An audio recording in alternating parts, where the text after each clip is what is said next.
ಸ್ವಾಮಿ, ಮಹಾನಾಯಕ doctor B R Ambedkar ಸೇನೆ ರಾಜ್ಯಾಧ್ಯಕ್ಷರು ಮಾತಾಡ್ತೀನಿ.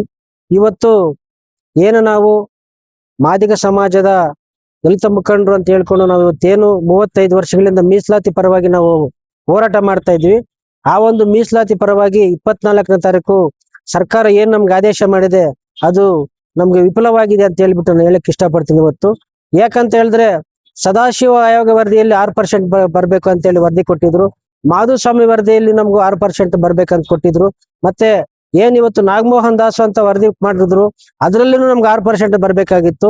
ಇವತ್ತು ಏನ್ ನಮ್ಗೆ ಸರ್ಕಾರ 6% ಅಲ್ಲಿ 5.225 ಅಂತ ಹೇಳಿ ಕೊಟ್ಟಿದೆ, ಅದನ್ನ ನಮ್ಗೆ ಸಂತೋಷಕರವಾಗಿಲ್ಲ. ಯಾಕಂತ ಹೇಳಿದ್ರೆ ಇವಾಗ ಜನಸಂಖ್ಯೆ ಆಧಾರದ ಮೇಲೆ ಎಲ್ಲಾ ಜಾತಿಗಳಿಗೂ ಅನುಗುಣವಾಗಿ ಕೊಡ್ಬೇಕಾಗಿತ್ತು. ಇವತ್ತು ಮಲತಾಯಿ ಧೋರಣೆಯನ್ನ ತೋರಿ ಸಿದ್ದರಾಮಯ್ಯ ಸರ್ಕಾರ ಇವತ್ತು ನಮ್ಮ ಸಮಾಜಕ್ಕೆ, ನಮ್ಮ ಬಂಧುಗಳಿಗೆ ಎಲ್ರಿಗೂ ಮೋಸ ಮಾಡಿದೆ ಅಂತ ಹೇಳ್ಬಿಟ್ಟು ನಾನು ಸಂದರ್ಭದಲ್ಲಿ ಇಷ್ಟಪಡ್ತೀನಿ. ಯಾಕಂತ ಹೇಳಿದ್ರೆ ಇವತ್ತು 54,232 ಹುದ್ದೆಗಳನ್ನು ಭರ್ತಿ ಮಾಡ್ಬೇಕಂದ್ರೆ ಅಡ್ಡೆ ಬರ್ತಾ ಇತ್ತು ಅಂತ ಹೇಳ್ಬಿಟ್ಟು ಒಂದೇ ಕಾರಣಕ್ಕೆ ನೆಪದಲ್ಲಿ ಇಟ್ಕೊಂಡು ಇವತ್ತು ನಮ್ಗೆ ಬರೀ 5.225 ಕೊಟ್ಟಿದ್ದಾರೆ. ಅದು ನಮ್ಗೆ ಸಂತೋಷಕರವಾಗಿಲ್ಲ. ಇವತ್ತು ಏನು ನಾವು ಸತತವಾಗಿ ನಿರಂತರವಾಗಿ ಹೋರಾಟ ಮಾಡ್ಕೊಂಡ್ ಬರ್ತಾ ಇದ್ವಿ. ನಿರಂತರವಾಗಿ ಹೋರಾಟ ಮಾಡಿರ್ತಕ್ಕಂಥವರೆಗೂ ಒಂದೇ, ಇವತ್ತು ಏನು ನಾವು ನಮ್ಗೆ ಬೇಕೇ ಬೇಕು, ನಾವು ನಿಮ್ಮನ್ನ ಕಡೆಗಣಿಸ್ತೀವಿ, ನಿಮ್ಮನ್ನ ಸರ್ಕಾರ ಬೀಳಿಸುವಂತೆ ಬೆದರಿಕೆ ಹಾಕಿರ್ತಕ್ಕಂಥವ್ರಿಗೂ ಒಂದೇ ತರವಾದ ಕೊಟ್ಟಿರ್ತಕ್ಕಂಥದ್ದು ಖಂಡನೀಯ ಅಂತ ಹೇಳ್ಬಿಟ್ಟು ನಾನು ಸಂದರ್ಭ ಹೇಳಕ್ ಇಷ್ಟಪಡ್ತೀನಿ. ನಾನು ಇವತ್ತು ಏನು ನಾವು 30-35 ವರ್ಷಗಳ ಹೋರಾಟ ಮಾಡ್ಕೊಂಡ್ಬಂದು ಮೀಸಲಾತಿಗೋಸ್ಕರ ಅನೇಕ ಮುಖಂಡರು ಇವತ್ತು ಪ್ರಾಣ ಕಳ್ಕೊಂಡಿದ್ದಾರೆ. ಅವರ ಮಕ್ಕಳ ಗತಿ ಏನು, ಅವ್ರ ಪರಿಹಾರ ಏನು?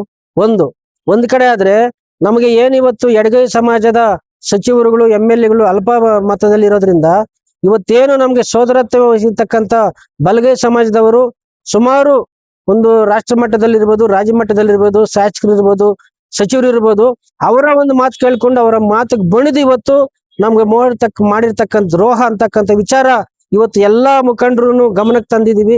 ಇವತ್ತು ಏನು ನಾವು ಈ ಒಂದು ದ್ರೋಹದ ಬಗೆಹರಿಸಿ ಮುಂದಿನದಲ್ಲಿ ಸರಿ ಮಾಡಿಸ್ಬೇಕಂತೇಳಿ ನಾವು ಒಂದು ಪಣ ತೊಡ್ತಾ ಇದ್ದೀವಿ.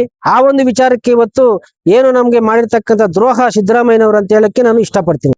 ಮುಂದಿನ ಹೋರಾಟ ಈಗ ನಾವು ಇವತ್ತು ನಮ್ಗೆ ಇನ್ನ ಬರ್ಬೇಕಾಗತ್ತ ಮೀಸಲಾತಿ ನಾವು ಪಡಿತೀವಿ ಅಂತ ಹೇಳ್ಬಿಟ್ಟು ನಾವು ಇಡೀ ರಾಜ್ಯಾದ್ಯಂತ ಈ ಒಂದು 15 ತಿಂಗಳ ಕಳೆದುಕೊಂಡು ನಾವೆಲ್ಲ ಸಭೆ ಕರೆದು ಮುಖಂಡರನ್ನ ಚರ್ಚಿಸಿ ಮುಂದಿನ ಹೋರಾಟ ತೀರ್ಮಾನ ಮಾಡ್ತೀವಿ. ಸರ್, ಈಗ ಮನವಿ ಏನ್ ಕೊಟ್ಟಿಲ್ಲ, ನಾವೇನ್ ಮಾಡ್ತೀವಿ ಅಂದ್ರೆ ಈಗ ನಮ್ಗೆ ಮಾಡ್ತೀವಿ ಅಂತ ಹೇಳಿದ್ರು. ಈಗ ಹೈಂದ ಅಂತ ಹೇಳ್ಕೊಂಬಂತಕ್ಕ ಸಿದ್ದರಾಮಯ್ಯನವರು ಅಲ್ಪಸಂಖ್ಯಾತರು, ಹಿಂದುಳಿದವರು, ದಲಿತರು ಅಂತ ಹೇಳಿ ನಾವು ಅವರು ನ್ಯಾಯ ಕೊಡ್ತಾರ ಅಂತ ಹೇಳ್ಬಿಟ್ಟು ನಾವು ಅನ್ಕೊಂಡಿದ್ವಿ. ಆ ಪ್ರಕಾರ ನಮ್ಗೆ ನ್ಯಾಯ ಕೊಡ್ಲಿಲ್ಲ. ಅದರ ವಿರುದ್ಧ ನಾವು ಮುಂದಿನ ದಿನಗಳಲ್ಲಿ ನಮ್ಗೆ ದ್ರೋಹ ಆಗಿದೆ ಅಂತ ಹೇಳ್ಬಿಟ್ಟು ನಾವು ಸಿಡಿದೇಳುದು ರಾಜ್ಯದಲ್ಲಿ ಖಂಡಿತ ಅಂತ ಹೇಳಿ ಹೇಳ್ಸ್ಕೊಬಿಡ್ತೀನಿ.